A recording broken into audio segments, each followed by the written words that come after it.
여러분 안녕하십니까? 이어서 광주 MBC 5시 뉴스입니다. 광주 군공항을 무안국제공항으로 유치하자는 무안군민이 대폭 늘어나고 있음을 확인할 수 있는 여론조사 결과가 나왔습니다. 광주연구원이 무안군민 500명을 상대로 지난 7일부터 나흘간 군공항 유치 의향서 제출 찬반 2차 조사를 벌인 결과 찬성 44.4%, 반대 47.8%로 표본 오차인 플러스 마이너스 4.4%의 응답을 기록했습니다. 앞서 지난달 연구원이 실시한 같은 조사에서는 찬성 37.1%, 반대 56%였던 것과 비교하면 찬반 의견차가 19%포인트대에서 3%포인트대로 대폭 줄었습니다. 연구원은 군공항 이전에 따른 지역 발전과 인구 유입에 대한 기대감이 유치 찬성 의견을 견인하고 있다고 분석했습니다. 전남이 지역구인 더불어민주당 국회의원들은 오늘 국회에서 공동 기자회견을 열고 의사정원 확대와 함께 의대 없는 전남권의 국립의대 신설을 촉구했습니다. 의원들은 전남의 의료 현실은 붕괴 직전에 이르렀다며 지역 완결적 의료체계 구축은 의대 정원 증원과 함께 의대 없는 전남권 의대 신설과 지역 의사제 등을 동시에 추진해야만 가능하다고 주장했습니다. 또 이런 방안들이 함께 고려되지 않는다면 이번 의대 정원 증원은 또다시 수도권 미용 성형 의사만 늘리는 결과를 낳을 것이라고 우려했습니다. 광주 지역 상당수의 교복 업체들이 입찰 제한 처분을 받으면서 중고교 신입생 교복 공급에 차질이 생기지 않도록 계획을 수립해야 한다는 지적이 나왔습니다.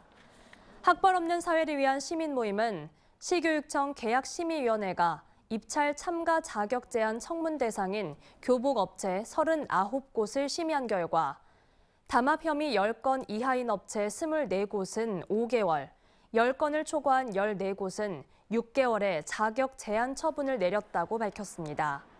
그러면서 내년도 교복 공급에 차질이 생기지 않도록 할 대안 마련을 광주시 교육청에 촉구했습니다.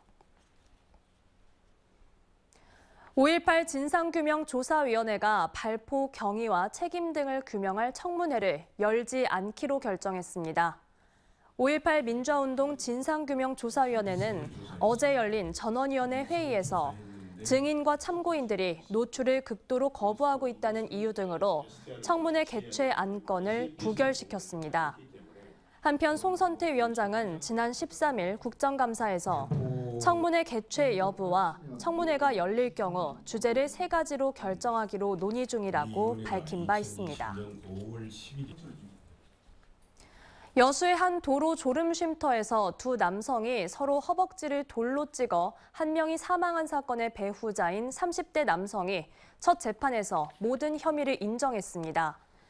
광주지법 순천지원은 오늘 살인, 중감금치상 혐의로 구속 기소된 이 남성의 첫 공판을 열었습니다. 이 남성은 지난 7월 여수 엑스포대로 졸음쉼터에 주차된 차량에서 금전관계로 얽힌 남성 2명을 서로 때리도록 지시해 사망과 중상에 이르게 했습니다.